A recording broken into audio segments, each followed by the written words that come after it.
স্বদেশী ঘরকন্যা একটি ব্লগে আপনাদের সবাইকে জানাই স্বাগত। সবাই কেমন আছেন? আর আজ হলো সোমবার, আমি রাখি চলে এসেছি আজ নতুন একটা ব্লগ।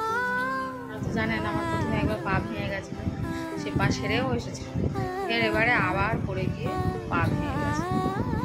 বাড়িতে এখন বসে আছে, এখন করবো। ঠিক আছে, টাটা। তো আমার পা ভেঙে গেছে, আমি আর কিছু করতে পারি না, তাই একটা হেল্পিং হ্যান্ড রাখা হয়েছে। চলুন দেখি সে কি রান্না করছে, দেখা যায়।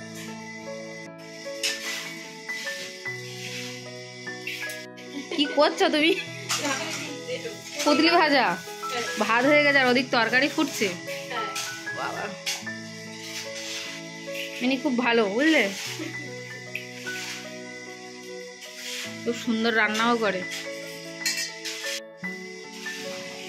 চাপা দেয়া থালা দেবো? বন্ধুরা সবাই কেমন আছেন?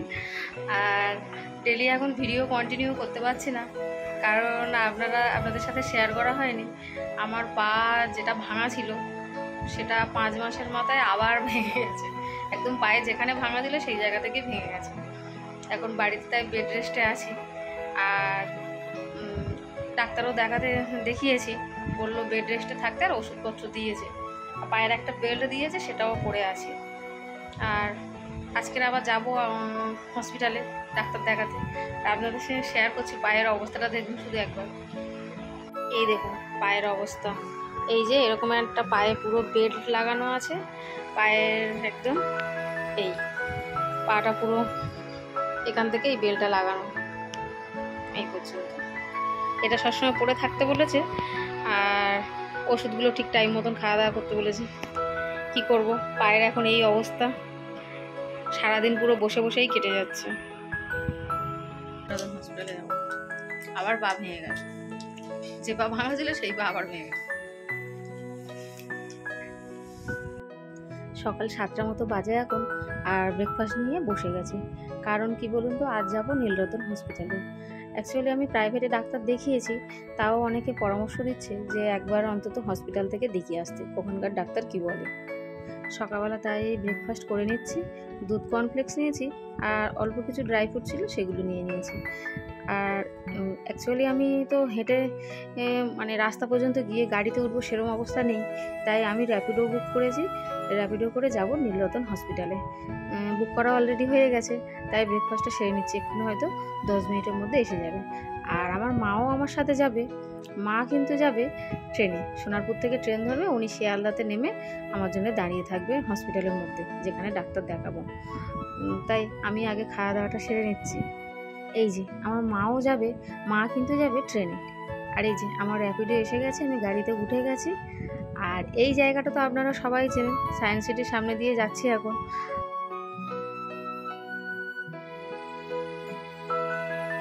বাড়িতে যখন এই ভাই আমাকে নিতে আসে, তখন বাড়ি থেকে একদম বলে দিয়েছে তোমাদের দাদাভাই যে একদম গাড়ি আস্তে চালাবে, আর যেহেতু এক পা দুবার করে ভেঙে গেছে, তাই কোনো রকম যেন রিস্ক নিয়ে জোরে না গাড়ি চালায়। এই যে আপনাদের সঙ্গে গল্প করতে করতে একদম চলে এসেছি নীলরতন হসপিটালের সামনে। এই গেটটা দিয়েই ঢোকার মেন গেট, কিন্তু এখানে পুরো ব্যারিকেড দিয়ে ঘেরা ছিল, তাই আমরা আর একটা গেট দিয়ে ঢুকে পড়েছি। আসলে এদিকটা অনেকটা ভিতরে, কারণ এই দিকটাতে আমার ঠিক অর্থোপেডিকের জায়গাটা না, তাই আমরা ভুল করে ঢুকে পেরেছি একটু, তাই ঘুরে ঘুরে যেতে হচ্ছে।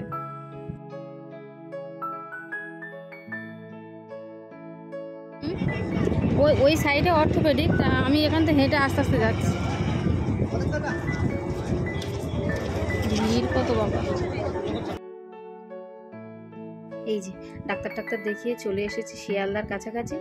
আর এসেই ওখানে যে স্মার্ট বাজার আছে, মা বলল তুই তো আর বেরোতে পারবি না, আর আমার ভাইয়ের যেহেতু 3টে ছেলে মেয়ে আপনারা জানেন, তাই ওদের জন্য কিছু জিনিসপত্র কেনার আছে। মা তাই বললে এখান থেকেই কিনে নিই, ওই জন্য এই যে এর মধ্যে ঢুকে পড়েছি। ওই যে মা ওদিকে কথা বলছে, ততক্ষণে আমিও এদিকে আমার পছন্দের স্টোরটা পেয়ে গেছি। এই যে কিছু বাড়ির জিনিসপত্র কেনার ছিল। এই যে শ্যাম্পুটা, এটা আমার এক বান্ধবী ব্যবহার করছে, খুবই শুনলাম ভালো, তাই এখানেও দেখলাম অফারে ছিল, তাই নিয়ে নিয়েছি। তারপরে এই যে চলে এসেছি শিয়ালদা স্টেশনে, বসে আছি। কারণ কি বলুন তো, যাওয়ার সময় র্যাপিডো করে গিয়েছি, অনেকটা টাকাই ভাড়া দিয়েছি।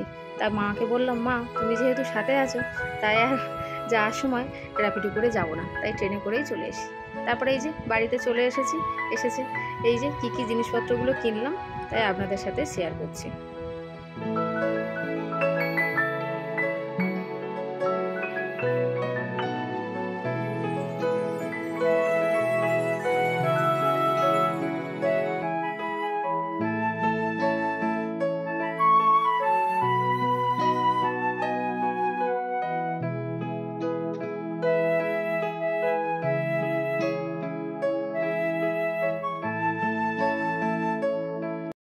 এই যে আমি তেমন বেশি কিছু পয়সা নিয়ে যাইনি, মা এই জিনিস কটা তাই কিনে দিল। আর মাও কিছু জিনিস কিনেছে, সেগুলো মার ব্যাগে ছিল, তাই আর ওগুলো আপনাদের সাথে ক্যামেরাবন্দি করে শেয়ার করা হয়নি। মা আসলে ওই বাচ্চাদের জন্য কিছু ড্রাই ফ্রুট আর ওটস বা ওই যে ওরা যেহেতু বাইরের জিনিসপত্র খায় এখন, তাই ওদের জন্য ওই সবগুলো বাড়িতে মিক্সিতে গুঁড়ো করে ওদের খাওয়াবে।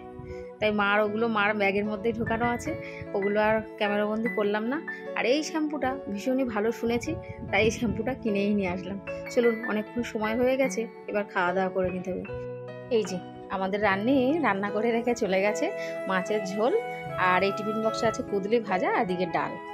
আর যাই হোক, আজকের অনেকটা সময় হয়ে গেছে, তাহলে খাওয়া দাওয়া আমরা সেরে নিই। তো আজকে ভিডিওটা এখানেই শেষ করছি।